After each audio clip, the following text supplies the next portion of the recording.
സുരേഷിന്റെ വെളിപ്പെടുത്തലിന് പിന്നാലെ ബംഗളൂരുവിൽ നടത്തിയ ചർച്ച സ്ഥിരീകരിച്ച് ബിസിനസ്സുകാരൻ വിജേഷ് പിള്ള. സംസാരിച്ചത് സ്വർണ്ണക്കടത്ത് വിഷയമല്ലെന്നും സ്വപ്നയുടെ ക്ഷണം സ്വീകരിച്ച് വെബ് സീരീസ് ചർച്ചയ്ക്കാണ് പോയതെന്നും വിജേഷ് ന്യൂസ് 18നോട് പറഞ്ഞു. CPMനോടോ MV ഗോവിന്ദനോടോ യൂസഫ് അലിയോടോ ബന്ധമില്ല. സ്വർണ്ണക്കടത്തുകാര്യം സംസാരിച്ചെങ്കിൽ ദൃശ്യങ്ങൾ പുറത്തുവിടാൻ സ്വപ്നയെ വിജേഷ് വെല്ലുവിളിച്ചു. ഫേസ്ബുക്ക് ലൈവിൽ സ്വപ്ന ഉന്നയിച്ച ആരോപണങ്ങൾക്ക് മണിക്കൂറുകൾക്കുള്ളിലാണ് വിവാദ ബിസിനസ്സുകാരൻ ന്യൂസ് 18നോട് പ്രതികരിച്ചത്. സ്വപ്നയുമായി രാഷ്ട്രീയ പാർട്ടികളോട് ഒരു ബന്ധവുമില്ല. എനിക്ക് ഇവരെക്കുറിച്ച് ഈ പൊളിറ്റിക്കൽ പാർട്ടിയായിട്ട് എനിക്ക് യാതൊരു ബന്ധവുമില്ല. ഇവരെ ആരും ഞാൻ പേഴ്സണലി കണ്ടിട്ടുമില്ല. എനിക്ക് ഇവരുടെ പത്രത്തിലും ടിവിയിലും കാണുന്ന അറിവല്ലാതെ ഒരാളെ പോലും എനിക്കറിയില്ല. സ്വർണ്ണക്കടത്തുകാര്യം സംസാരിച്ചെങ്കിൽ ദൃശ്യങ്ങൾ പുറത്തുവിടാൻ വിജേഷിന്റെ വെല്ലുവിളി. ED ഉദ്യോഗസ്ഥരോട് കാര്യങ്ങൾ പറഞ്ഞെന്നും വിജേഷ്. നാളെ നിങ്ങൾ തമ്മിലുള്ള ചിത്രങ്ങളോ CPM നേതാക്കളോടൊപ്പം നിൽക്കുന്നതോ കാര്യങ്ങളൊക്കെ ഒരു പക്ഷേ പുറത്തു വരാൻ സാധ്യതയില്ല. ഒരു പക്ഷേ ഇതൊക്കെ തെരച്ചിൽ ആരംഭിച്ചു. അങ്ങനെ ഉണ്ടെങ്കിൽ വരട്ടെ. എനിക്ക് അങ്ങനെ ആരുമായിട്ട് ഒരു ബന്ധമില്ല. അങ്ങനെ വരുന്നൊരു പേടിയൊന്നുമില്ല. ഒരു പേടിയില്ല. സ്വപ്നയുമായുള്ള വാട്സാപ്പ് ചാറ്റുകളും വിജേഷ് പുറത്തുവിട്ടു. മാനനഷ്ടത്തിന് സ്വപ്നയ്ക്കെതിരെ വിജേഷ് DGPക്ക് പരാതി നൽകി. സ്വപ്നയുടെ തുടർ നടപടികൾ വീക്ഷിച്ച ശേഷം കൂടുതൽ രേഖകൾ പുറത്തുവിടുമെന്നും വിജേഷ്. കൊച്ചിയിൽ നിന്നും ക്യാമറമാൻ ശ്യാംലാലിനൊപ്പം MS Aneesh Kumar, news 18. MV ഗോവിന്ദന്റെയും വിജേഷ് പിള്ളയുടെയും നിയമ നടപടികൾ നേരിടാൻ തയ്യാറെന്ന സ്വപ്ന സുരേഷ്. വെല്ലുവിളി ഏറ്റെടുക്കുന്നുവെന്നും പ്രത്യാഘാതങ്ങൾ നേരിടാൻ തയ്യാറാണെന്നും സ്വപ്ന. തെളിവുകൾ അന്വേഷണ ഉദ്യോഗസ്ഥർക്ക് കൈമാറി. ആവശ്യമെങ്കിൽ കോടതിക്കും കൈമാറുമെന്നും സ്വപ്ന സുരേഷ് ഫേസ്ബുക്ക് പോസ്റ്റിൽ പറഞ്ഞു. വിജേഷ് പിള്ള തന്നെ കണ്ടെന്ന് സമ്മതിക്കുകയും ഹരിയാനയെയും രാജസ്ഥാനെയും കുറിച്ച് വിജേഷ് സമ്മതിച്ചിട്ടുണ്ടെന്നും സ്വപ്ന പറയുന്നു. എന്നാൽ ഇക്കാര്യങ്ങൾ വിജേഷ് പറഞ്ഞത് മറ്റൊരു സന്ദർഭത്തിലാണെന്നും സ്വപ്ന പറയുന്നു.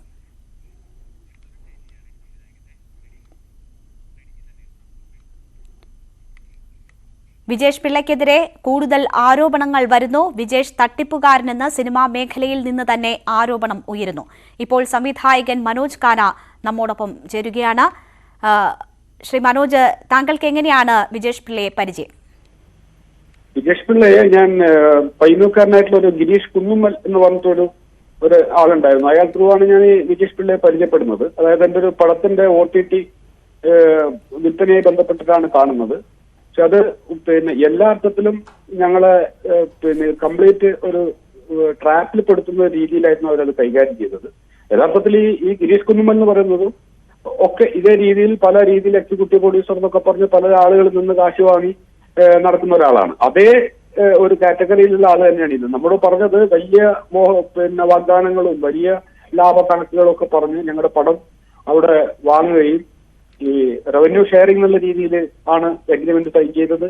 അത് ആദ്യം പറഞ്ഞത് തന്നെ ഒരു ഇന്റർനാഷണൽ ഫെയിം ആയിട്ടുള്ള ഒരു ആക്ട്രസ് ആണ് ഇത് ലോഞ്ച് ചെയ്യാൻ പോകുന്നത്. ലോഞ്ചിങ് പടമായിട്ടാണ് നിങ്ങളുടെ പടം നമ്മൾ ഉദ്ദേശിക്കുന്നത് എന്നൊക്കെ പറഞ്ഞ് അവസാനം ഒരു ലോഞ്ചിങ്ങും ഉണ്ടായിരുന്നില്ല, ഒരു വേൾഡ് ഫെയിം ആയിട്ടുള്ള ആക്ട്രസും ഉണ്ടായിരുന്നില്ല.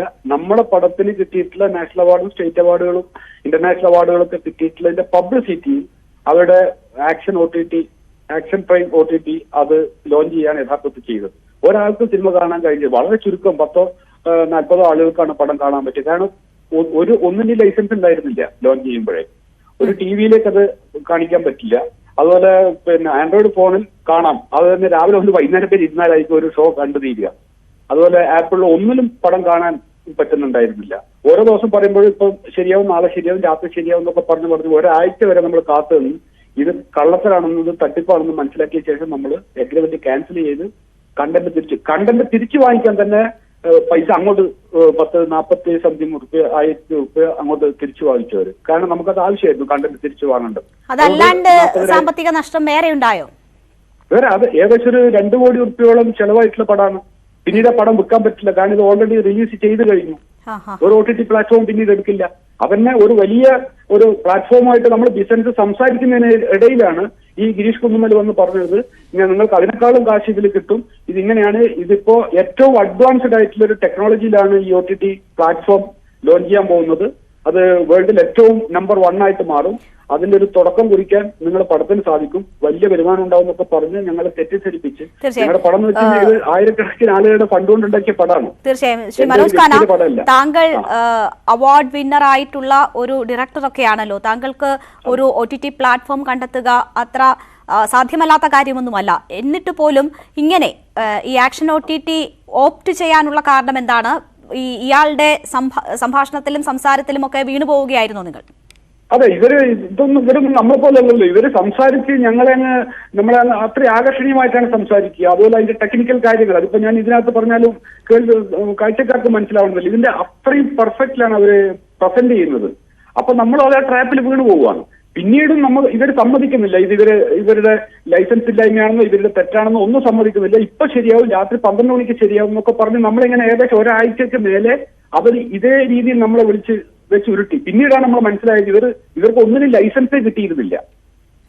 ഇവർ എന്ന് താങ്കൾ ഉദ്ദേശിക്കുന്നുണ്ടല്ലോ. അപ്പോൾ ഈ വിജേഷ് പിള്ള അല്ലാണ്ട് ഈ തട്ടിപ്പ് സംഘത്തിൽ വിജേഷ് പിള്ളയും ഈ ഗിരീഷ് കുന്നുമ്മലും ഇവര് രണ്ടുപേരും. അതുപോലെ ഇതിന് ശേഷം പിന്നെ എന്തോ ഒരു പടം അനൗൺസ് ചെയ്തു. പടം അനൗൺസ് ചെയ്തിട്ട് അതിന് എക്സിക്യൂട്ടീവ് പ്രൊഡ്യൂസർമാരെ ഈ ഗൾഫിലും നാട്ടിലും ഒക്കെ വെച്ചിട്ട് ആളുകളെ സംഘടിപ്പിച്ചു. ഇത് ഇവരുടെ ഒരു ബിസിനസ്സാണ്. ബിസിനസ് എന്ന് പറഞ്ഞാൽ കള്ളത്തരാണെന്നാണ് ഇവര് തെറ്റിദ്ധരിച്ചു വെച്ചിരിക്കുന്നത്.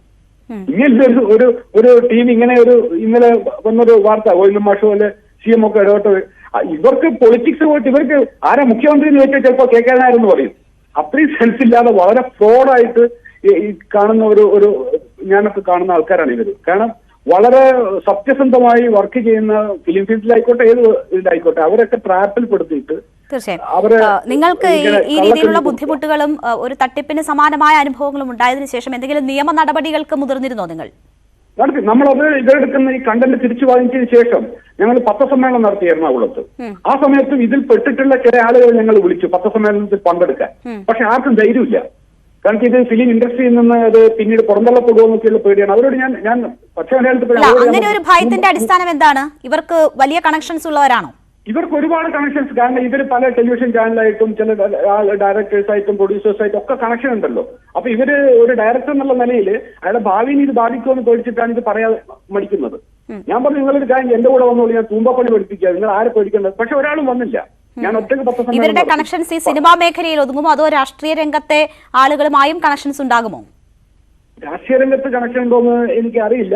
പക്ഷെ ഇവർക്ക് അതിൽ കണക്ഷൻ ഉണ്ടാവാൻ സാധ്യതയില്ല എന്ന് എനിക്ക് തോന്നുന്നു. കാരണം അങ്ങനെ ഒരു സെൻസ് ഉള്ള ഒരു സോഷ്യൽ കമ്മിറ്റ്മെന്റോ പൊളിറ്റിക്കൽ കമ്മിറ്റ്മെന്റോ ഇതൊന്നുമില്ല ആളുകളല്ല ഇവര്. ഇവരുടെ ആവശ്യത്തിന് ഇവർ പൊളിറ്റിക്സിനെ ചിലപ്പോൾ ഉപയോഗിച്ചേക്കാം. വെറും തട്ടിപ്പുകാർ മാത്രമെന്നാണ് താങ്കൾക്ക് തോന്നിയത് അല്ലേ? 100%. എന്നിട്ട് നമ്മൾ കോടതി പോകാൻ നോക്കി. കോടതി പോകുമ്പോഴേക്ക് ഇവര് എഗ്രിമെന്റ് ഉണ്ടാക്കിയത് തന്നെ വളരെ അവരെ മാത്രം സപ്പോർട്ട് ചെയ്യുന്ന രീതിയിലായിരുന്നു. നമുക്കത് വായിച്ച് കൃത്യമായി മനസ്സിലാക്കാൻ പറ്റിയിട്ടുമില്ല. അപ്പോൾ അതിനും സാധ്യതയില്ല എന്ന് പറഞ്ഞത് ഒരു ടെക്നിക്കൽ കാര്യം. തീർച്ചയായും നിങ്ങളൊരു വാർത്താ സമ്മേളനം വിളിച്ച് ഈ കാര്യങ്ങൾ വിശദീകരിക്കാൻ ശ്രമിച്ചു എന്ന് പറഞ്ഞല്ലോ. അതിനപ്പുറം നിയമ നടപടികളിലേക്ക് പോയില്ല. നിയമ നടപടി നമ്മൾ ഹൈക്കോടതി വക്കീലിനെ കാണുകയും ഈ കാര്യങ്ങളൊക്കെ ചർച്ച ചെയ്യുകയും, പക്ഷെ നമ്മൾ നഷ്ടപരിഹാരത്തിന് കൊടുക്കണമെങ്കിൽ നമ്മൾ അവരോട് വലിയ പൈസ കെട്ടിവെക്കണം. ഇത് ടെക്നിക്കൽ കാര്യങ്ങളൊക്കെ ആയതുകൊണ്ട് ഇത് ജയിച്ചു വരാൻ പ്രയാസമായിരിക്കുന്നു കണ്ടപ്പോൾ ഈ പൈസ അല്ലെങ്കിൽ പിന്നെ നമുക്ക് തിരിച്ചു കിട്ടില്ല. അങ്ങനെയാണ് നമ്മൾ വക്കീൽ നോട്ടീസ് അയച്ചിരുന്നു. ഈ വിജേഷ് പിള്ളക്ക് വക്കീൽ നോട്ടീസ് അയച്ചിരുന്നു. നമ്മൾ പ്രതികരിച്ചോ? അതിന് മറുപടി തന്നിട്ടില്ല. ഓക്കെ, മറുപടി കിട്ടിയില്ല. ശ്രീ മനോജ് ഖാന, ഇവിടെ ഇപ്പോൾ ഗുരുതരമായ ആരോപണങ്ങളാണ് മുഖ്യമന്ത്രിക്കെതിരെ, CPM സംസ്ഥാന സെക്രട്ടറിക്കെതിരെ ഒക്കെ സ്വപ്ന സുരേഷ് ഉന്നയിച്ചിരിക്കുന്നത്. ഇയാൾ ഇടനിലക്കാരനായി ഭീഷണിപ്പെടുത്തി നാട് കടക്കാൻ 30 കോടി വാഗ്ദാനം ചെയ്തു തുടങ്ങിയ കാര്യങ്ങളാണ്. പക്ഷേ OTTയുമായി ബന്ധപ്പെട്ട കാര്യങ്ങൾക്കാണ് പോയതെന്ന് വിജേഷ് പിള്ളയും പറയുന്നു. ഈ സംഭവം രണ്ട് ഭാഗത്തെയും വിശദീകരണം ഒക്കെ കേട്ടുകഴിഞ്ഞപ്പോൾ താങ്കൾക്ക് താങ്കളുടെ അനുഭവത്തിൽ നിന്ന് ഇതിൽ എന്താണ് സംഭവിച്ചിരിക്കാൻ സാധ്യത എന്നാണ് തോന്നുന്നത്? ഇതിൽ 1% പോലും ഈ കാര്യത്തിൽ കടമ്പുണ്ടെന്ന് ഞാൻ വിചാരിക്കുന്നില്ല. കാരണം ഇവരെടുത്തൊന്നും ഒരു ഹുണ്ടിക പിരിവിന് പോലും നേതാക്കന്മാരല്ല, ഒരു പാർട്ടി പ്രവർത്തകർ പോലും പോയിട്ടുണ്ടാവുമെന്ന് ഞാൻ വിചാരിക്കുന്നില്ല.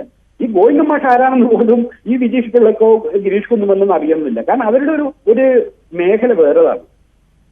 മാന്യന്മാരായിട്ടുള്ള ഒരു തരത്തിലുള്ള കണക്ഷൻ അവർക്ക് ഉണ്ടാവാൻ സാധ്യതയില്ല എന്നാണ് ഞാൻ വിശ്വസിക്കുന്നത്. അതുകൊണ്ട് അത് പൂർണ്ണമായിട്ട്. പക്ഷെ എന്റെ ഒരു വലിയ നിരാശ ഈ നമ്മുടെ ഒരു നാടിന്റെ കൾച്ചറിൽ തന്നെ എന്തും വിളിച്ചു പറഞ്ഞ് തകർത്താന്ന് പറഞ്ഞ ഒരു വളരെ എനിക്ക് ഏത് പൊളിറ്റിക്കൽ പാർട്ടി ആയിക്കോട്ടെ, ഞാൻ ഏത് പാർട്ടി മെമ്പറൊന്നുമല്ല, പക്ഷെ നമ്മളൊരു ധാർമ്മികമായ ചില മൂല്യങ്ങളെങ്കിലും നമ്മൾ കാത്തു സൂക്ഷിക്കേണ്ടത് പ്രതിപക്ഷമായാലും ആരായാലും. പക്ഷെ ഇതൊക്കെ ഉപയോഗിച്ചുകൊണ്ട് രാഷ്ട്രീയമായി മുതലെടുക്കുന്നു എന്നുള്ളത് വലിയ സങ്കടകരമായ കാര്യമാണ്. തീർച്ചയായും മനോജ്, ഇപ്പോ ഇദ്ദേഹം ഈ സ്ഥാപന നടത്തിപ്പിന് എടുത്ത ഫ്ളാറ്റ് അതിന് വാടക കൊടുക്കുക ഏതാണ്ട് 1 ലക്ഷത്തോളം രൂപ പറ്റിച്ചു എന്നാണ് അതിന്റെ ഓണർ പറയുന്നത്. അവിടെ ഉണ്ടായ തട്ടിപ്പ്, ഇപ്പോൾ തട്ടിപ്പിന്റെ കൂടുതൽ വിവരങ്ങൾ പുറത്തു വന്നുകൊണ്ടിരിക്കുകയാണ്. തട്ടിപ്പുകാരനാണ് എന്ന് പലരും അവകാശപ്പെട്ട് രംഗത്ത് വരുന്ന സാഹചര്യമുണ്ട്. അപ്പോൾ നിങ്ങൾ ഇനി നിയമ നടപടികൾ കൂടുതലായി ആലോചിക്കുന്നുണ്ടോ? ഈ ഒരു ഘട്ടത്തിൽ? ഏത് രീതിയിലും ഞാൻ പരമാവധി ശ്രമിച്ചു. നമ്മുടെ പത്രസമ്മേളനം വിളിച്ച് പറഞ്ഞു, നമ്മൾ വക്കീൽ നോട്ടീസ് അയപ്പിച്ചു, അതിന് മറുപടി തന്നില്ല. പിന്നെ അതിന് അങ്ങോട്ടേക്ക് പോകണമെങ്കിൽ വലിയ ചെലവാണ്. എന്നെ സംബന്ധിച്ചിടത്തോളം ഞാനൊരു വളരെ ജനകീയമായിട്ട് പ്രവർത്തിക്കുന്ന ഒരു സാംസ്കാരിക പ്രവർത്തകനാണ്. ഞങ്ങൾ വലിയ കാശുള്ള ആൾക്കാരൊന്നുമല്ല. ഞങ്ങൾ ജനങ്ങളിൽ നിന്നൊക്കെ പൈസ പിരിച്ചു അതിന്റെ ഒരു പൊളിറ്റിക്കൽ ഫിലിം മേഖലയിലാണ് ഞാൻ പ്രവർത്തിക്കുന്നത്. പൊളിറ്റിക്കലായിട്ടാണ് ഞാൻ സിനിമയും നാടകമൊക്കെ ഉണ്ടാക്കുന്നത്. ഞങ്ങൾക്ക് ഇതിനൊന്നും പോകാനുള്ള പൈസ ഇല്ല. പക്ഷെ ഒരു വക്കീൽ ഫീസ് ഇല്ലാതെ നമുക്കിത് കൈകാര്യം ചെയ്യാന്ന് പറഞ്ഞിട്ട് വക്കീലിന് കൊടുത്തു. വക്കീലാണ് നോട്ടീസ് അയച്ചത്. പക്ഷെ നമുക്ക് കോടതി കെട്ടിവെക്കാൻ പൈസ ഇല്ല. നമുക്കൊരു നഷ്ടപരിഹാരം മിനിമം ഒരു 2 കോടി കൊടുക്കുന്ന നഷ്ടപരിഹാരത്തിന് സാമ്പത്തിക പ്രശ്നങ്ങളും അതിനുള്ള സമയമില്ലായ്മയുമാണ് നിയമ നടപടികളിൽ നിന്ന് പിന്നോട്ട് വലിക്കുന്നത്. സമയമില്ലായ്മല്ല, കാരണം കോടതി കെട്ടിവെക്കാൻ ഇത്രയും 2 ലക്ഷം രൂപ നമ്മൾ നഷ്ടപരിഹാരം ആവശ്യപ്പെടണമെങ്കിൽ നമുക്ക് വലിയൊരു പൈസ അവിടെ കെട്ടിവെക്കണം. നമ്മുടെ അടുത്ത് കാശില്ല. അതുകൊണ്ട് മാത്രമാണ് നമ്മൾ നിയമ നടപടികൾക്ക് പിന്നീട് പോവാതിരുന്നത്. ശരി, പക്ക ക്രിമിനലാണ് വിജയ് പിള്ള എന്നതാണ് അനുഭവത്തിന്റെ വെളിച്ചത്തിൽ മനോജ് ഖാന പറയുന്നത്. ഞങ്ങളോട് ഇത്രയധികം സമയം ചെലവഴിച്ചതിന് നന്ദി. മറ്റൊരു റിപ്പോർട്ടിലേക്ക് കൂടി പോവുകയാണ്. സ്വപ്ന സുരേഷിന്റെ ആരോപണങ്ങൾ ED ഒരുക്കിയ തിരക്കഥയെന്ന വിലയിരുത്തലുമായി CPM. മുഖ്യമന്ത്രിയുടെ കുടുംബത്തിലേക്കും അതുവഴി മുഖ്യമന്ത്രിയിലേക്കും അന്വേഷണം എത്തിക്കുന്നതിന്റെ കളമൊരുക്കലാണെന്ന ആശങ്കയും CPMനുണ്ട്. ആരോപണങ്ങൾ തള്ളിയ CPM സംസ്ഥാന സെക്രട്ടറി MV ഗോവിന്ദൻ സ്വപ്നയ്ക്കെതിരെ നിയമ നടപടി സ്വീകരിക്കുമെന്നും വ്യക്തമാക്കി. ഞാൻ ഉറപ്പായിട്ട് പറയാണ്, എനിക്ക് അങ്ങനെ ഒരു മനുഷ്യനെ അറിയേയില്ല. പിന്നെ കണ്ണൂർ ജില്ലയിൽ പിള്ളമാരില്ല. എവിടുന്ന ഇവർക്ക് ഈ പിള്ളയെ കിട്ടിയെന്ന് എനിക്കറിയില്ല. സുധാകരൻ പറഞ്ഞല്ലോ, നിങ്ങൾക്ക് ധൈര്യമുണ്ടോ കേസ് കൊടുക്കാൻ? 1000 പ്രാവശ്യം ധൈര്യമുണ്ട്, കേസും കൊടുക്കും. നിയമപരമായ എല്ലാ രീതിയിലും കൈകാര്യം. ആരോപണങ്ങൾ തള്ളുമ്പോഴും സ്വപ്ന സുരേഷിന്റെ നീക്കങ്ങൾ ഗൌരവത്തോടെയാണ് CPM കാണുന്നത്. MV ഗോവിന്ദനെതിരെയാണ് ആരോപണമെങ്കിലും ലക്ഷ്യം മുഖ്യമന്ത്രി പിണറായി വിജയനാണെന്ന് CPM ഉറപ്പിക്കുന്നു. സ്വപ്നയെക്കൊണ്ട് ആരോപണം ഉന്നയിച്ച ശേഷം അതിന്മേൽ അന്വേഷണം എന്ന തന്ത്രമാണ് EDയുടേത്. മുഖ്യമന്ത്രിയുടെ കുടുംബാംഗങ്ങളിലേക്കും ക്രമേണ മുഖ്യമന്ത്രിയിലേക്കുമാണ് EDയുടെ നീക്കമെന്ന ആശങ്കയും CPM കേന്ദ്രങ്ങൾ പങ്കുവയ്ക്കുന്നു. അതുകൊണ്ട് ജാഗ്രതയോടെയാണ് പ്രതികരണങ്ങൾ. മുഖ്യമന്ത്രിയും പാർട്ടി സെക്രട്ടറിയും അടക്കമുള്ള ഉന്നത നേതാക്കൾക്കെതിരെ ഗുരുതര ആരോപണങ്ങൾ ഒന്നിനു പുറകെ ഒന്നായി ഉയരുമ്പോഴും എന്തുകൊണ്ട് നിയമ നടപടിക്ക് CPM തയ്യാറാകുന്നില്ല എന്ന ചോദ്യവും പാർട്ടിയെ അസ്വസ്ഥമാക്കുന്നു. 30 കോടി ഞാൻ 1 കോടിനെ കണ്ടില്ല. 30 കോടി കൊടുത്തതിനെ പറ്റി ആലോചിക്കും. തിരക്കഥ തയ്യാറാക്കുമ്പോൾ നല്ല ഗൗരവമുള്ള തിരക്കഥ തയ്യാറാക്കണം. ഇങ്ങനെ ആദ്യത്തെ മിനിറ്റിൽ തന്നെ കുട്ടിപ്പോകുന്ന തിരക്കഥ ഉണ്ടാക്കി. നേരത്തെ ഷാജ് കിരൺ എന്ന ഇടനിലക്കാരനെതിരെ സ്വപ്ന ഉന്നയിച്ച ആരോപണങ്ങളുടെ വസ്തുതയും ഇനിയും പുറത്തു വന്നിട്ടില്ല. അന്ന് സ്വപ്നയ്ക്കെതിരെ മാനനഷ്ട കേസ് നൽകുന്നതിന് പകരം ആരോപണങ്ങളിൽ പോലീസ് അന്വേഷണത്തിനാണ് സർക്കാർ തയ്യാറായത്. ആ അന്വേഷണമാകട്ടെ പാതി വഴിയിൽ നിലച്ചു. 1ാം പിണറായി സർക്കാരിലെ 2 മന്ത്രിമാർക്കും സ്പീക്കർക്കുമെതിരെ സ്വപ്ന ഉയർത്തിയ ആരോപണങ്ങളിലും ഒരു നടപടിയും CPMന്റെ ഭാഗത്ത് നിന്ന് ഉണ്ടായില്ല. ഇപ്പോഴത്തെ വെളിപ്പെടുത്തലുകളിൽ മുഖ്യമന്ത്രിയും പാർട്ടി സെക്രട്ടറിയും മറുപടി പറയണമെന്ന ആവശ്യം പ്രതിപക്ഷം ശക്തമാക്കിയതും സർക്കാരിനെയും CPMനെയും പ്രതിരോധത്തിലാക്കുന്നു. ന്യൂസ് 18 തിരുവനന്തപുരം. ഇടവേള.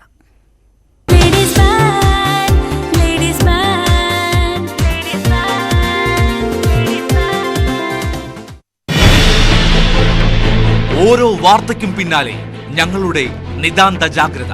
സ്വപ്ന ഇപ്പോൾ തത്സമയം നമ്മുടെ മുന്നിലേക്ക് ഫേസ്ബുക്കിലൂടെ എത്തുകയാണ്. അത് ന്യൂസ് 18ലൂടെ നിങ്ങൾക്ക് പ്രേക്ഷകർക്ക് കാണാം. വാർത്താ കേരളം കാത്തിരുന്ന പേര് സ്വപ്ന സുരേഷ് പറഞ്ഞു. വിജയ് പിള്ളൈ എന്ന് പറയുന്ന ഒരു വ്യക്തി നിരന്തരം വിളിച്ചു. രാഷ്ട്രീയ കേരളം നേരെ തേടുന്ന വിവാദത്തിൽ വഴിത്തിരിഞ്ഞു. ഒരാഴ്ചത്തെ സമയം സ്വപ്ന സുരേഷിന് തരാം. എന്റെ കൈവശമുള്ള വീണയുടെ ആയാലും ചീഫ് മിനിസ്റ്ററിൻ്റെതായാലും കമല മാഡത്തിൻ്റെതായാലും എല്ലാം അവർക്ക് ഹാൻഡ് ഓവർ ചെയ്യുക. ഗോവിന്ദൻ എന്ന് പറയുന്ന പാർട്ടി സെക്രട്ടറി പറഞ്ഞു എൻ്റെ ആയുസിന് ദോഷം വരുത്തും. It was A clear cut threatening message. 30 crores തന്നെ സെറ്റിൽ ചെയ്യാം, എവിടെ പോയെങ്കിലും ജീവിച്ചോളണം. കേരളം ചർച്ച ചെയ്തു. CPM സംസ്ഥാന സെക്രട്ടറി MV ഗോവിന്ദന്റെ ദൂതനായി വന്ന വിജേഷ് പിള്ള ബംഗളൂരുവിൽ നേരിൽ കണ്ട് ഒത്തുതീർപ്പിനായി വാഗ്ദാനങ്ങൾ മുന്നോട്ട് വെച്ചെന്നാണ് സ്വപ്നയുടെ വെളിപ്പെടുത്തൽ. ആരാണ് വിജേഷ് പിള്ള? മണിക്കൂറുകൾക്കുള്ളിൽ ഞങ്ങളുടെ വാർത്താ സംഘം വിജേഷ് പിള്ളയെ കണ്ടെത്തി. വിജേഷ് അല്ലെങ്കിൽ വിജയ് പിള്ള എന്ന പേരിലൊക്കെ പറയുന്ന ആൾ നമ്മോടൊപ്പം. വാസ്തവം എന്ത്? വിജേഷ് മറുപടി പറഞ്ഞത് ന്യൂസ് 18ലൂടെ. ഇതെല്ലാം തെറ്റായ വാർത്തകളാണ്. എനിക്ക് അവരായിട്ട് ഇങ്ങനെ യാതൊരു കാര്യം സംസാരില്ല. ഒരു ബിസിനസ് മീറ്റ്, അതാണ് വെബ് സീരീസിന്റെ ഒരു ബിസിനസ് മീറ്റ്. അവരെന്തിനാണ് ഈ അലിഗേഷൻ കൊണ്ടുവരുന്നത് എനിക്കറിയില്ല. ഒരു CPM ആയിട്ടും ബന്ധമില്ല. സ്വപ്നയെ പർച്ചേസ് ചെയ്യാനോ അല്ലെങ്കിൽ ഇതുമായിട്ട് ബന്ധപ്പെട്ട കാര്യങ്ങൾക്കൊന്നുമല്ല ഞാൻ പോയിരുന്നത്. ഈ വിവാദം ഇവിടെ അവസാനിക്കില്ല.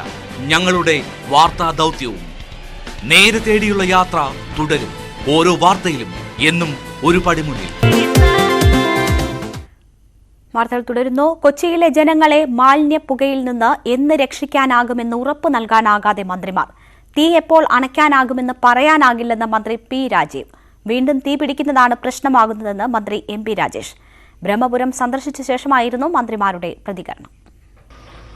ബ്രഹ്മപുരം പ്ലാന്റിലെ പ്ലാസ്റ്റിക് മാലിന്യങ്ങൾ ഇപ്പോഴും പുകഞ്ഞുകൊണ്ടിരിക്കുന്നതിനിടയിലാണ് മന്ത്രിമാരുടെ നേതൃത്വത്തിൽ സ്ഥലം സന്ദർശിച്ച് സ്ഥിതിഗതികൾ വിലയിരുത്തിയത്. പ്ലാസ്റ്റിക് മാലിന്യങ്ങൾ കത്തിയുണ്ടാകുന്ന പുക 80% അണയ്ക്കാൻ സാധിച്ചെങ്കിലും എപ്പോൾ പൂർണ്ണമായി അണയ്ക്കാനാകുമെന്ന് പറയാനാകില്ലെന്ന് മന്ത്രി പി രാജീവ് പറഞ്ഞു. 6 അടിയോളം താഴ്ചയിലേക്ക് തീ പടർന്നതിനാലാണ് അണയ്ക്കാൻ കഴിയാത്തത്. 5 മീറ്റർ 6 മീറ്റർ അടിയിലും തീയുണ്ട്.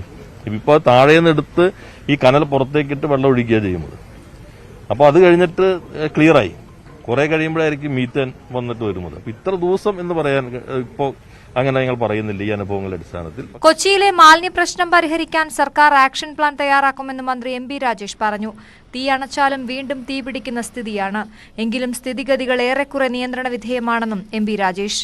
എന്താണ് കൊച്ചിയിലെ മാലിന്യ പ്രശ്നം പരിഹരിക്കുന്നതിനുള്ള യുദ്ധകാലാടിസ്ഥാനത്തിൽ സർക്കാർ ഉദ്ദേശിക്കുന്ന ആക്ഷൻ പ്ലാൻ എന്ന് അവിടെ വിശദീകരിക്കാം. നഗരത്തിൽ പലയിടങ്ങളിൽ കെട്ടിക്കിടക്കുന്ന മാലിന്യങ്ങൾ നീക്കി തുടങ്ങിയതായി മന്ത്രിമാർ അവകാശപ്പെട്ടു. പ്ലാസ്റ്റിക് മാലിന്യങ്ങൾ മാറ്റാൻ ബദൽ സംവിധാനം കണ്ടിട്ടുണ്ടെന്നും മന്ത്രി പറഞ്ഞു. ന്യൂസ് 18 കൊച്ചി. തൃശൂർ പെരിങ്ങാവിൽ ഇവന്റ് മാനേജ്മെന്റിന്റെ ഗോഡൌൺ കത്തി നശിച്ചു. 2 കോടി രൂപയുടെ നഷ്ടമുണ്ടായതായി ഉടമ പറഞ്ഞു. തീപിടുത്തത്തിന്റെ കാരണം വ്യക്തമല്ല.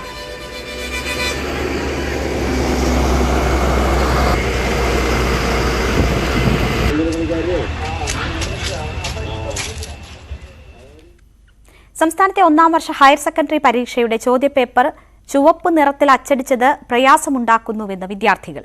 ചോദ്യങ്ങൾ വായിച്ചെടുക്കാൻ പ്രയാസമെന്നാണ് പരാതി. അതേസമയം ചോദ്യപേപ്പറിലെ നിറം മാറ്റത്തെ ന്യായീകരിച്ച് വിദ്യാഭ്യാസ മന്ത്രി രംഗത്തെത്തി. ആദ്യമായാണ് ഹയർ സെക്കൻഡറി പരീക്ഷയുടെ ചോദ്യപേപ്പർ ചുവപ്പ് നിറത്തിൽ അച്ചടിക്കുന്നത്.